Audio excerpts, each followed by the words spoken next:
So I wrote and recorded a song with my husband, Aaron, called A Love Song for Humanity, and I decided to submit it to the Recording Academy for consideration for a Grammy. This was a really important step for me in my career, in my musicianship, to take it seriously enough to do this. So that was a good experiment, although we did not win. It was still pretty awesome. In other news, we had to get rid of a large tree from our yard, so big thanks to Dave, our bass player, for helping us with that. It was a bear.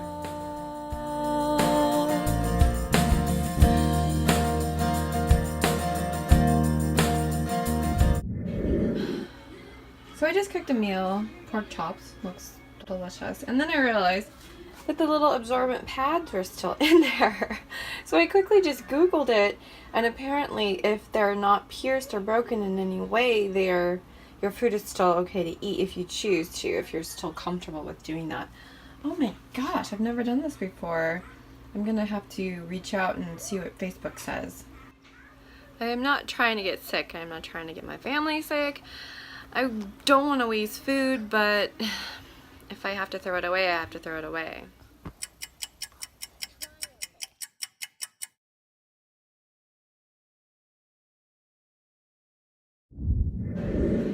So the consensus from my friends on Facebook is that as long as it hasn't been altered or damaged in any way, the paper under the meat, the absorbent pad, then it is relatively safe to eat, but I didn't want to take a chance.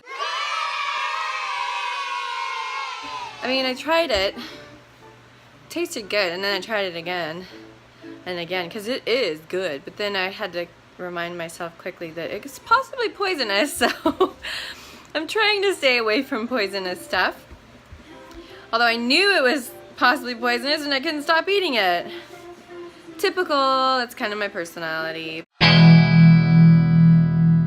I get really energized when I'm helping people reach their potential, and especially when I see them get better like instantly, you know, from something, a suggestion that I make, it just makes me feel really good, like, oh, it worked, you know.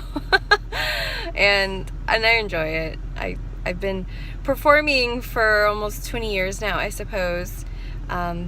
And when I think about it, I did pick up some tricks and tips along the way, you know, for my own performance. So I'm just passing on that information, you know, like breathing, how important it is to breathe, and your stance, and don't fidget, and, you know, little things like that.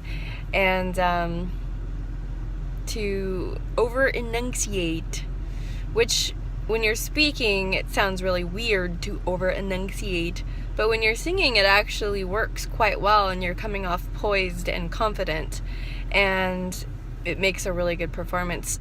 It's also worth mentioning that this week I had my oldest and youngest music students to date.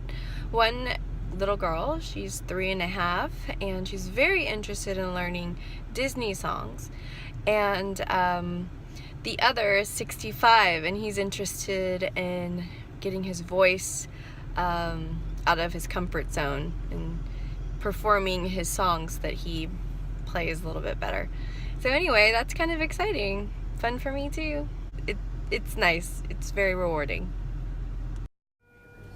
Is that to empty pockets? So keep it 300. Yeah.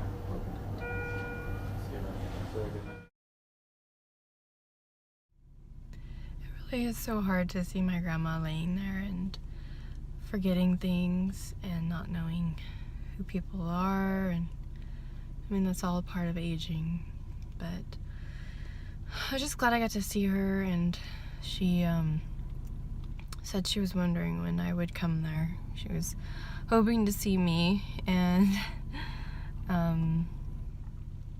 she said she feels very lucky that she has people who care about her, and she doesn't know how people do it when they don't have anyone.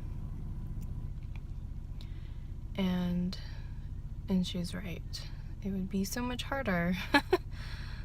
But I was able to spend some time with her, and I'm gonna go back tomorrow too to see her.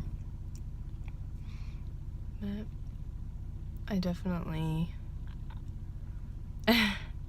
I know it's gonna be hard when she passes because it already is, and she's still here.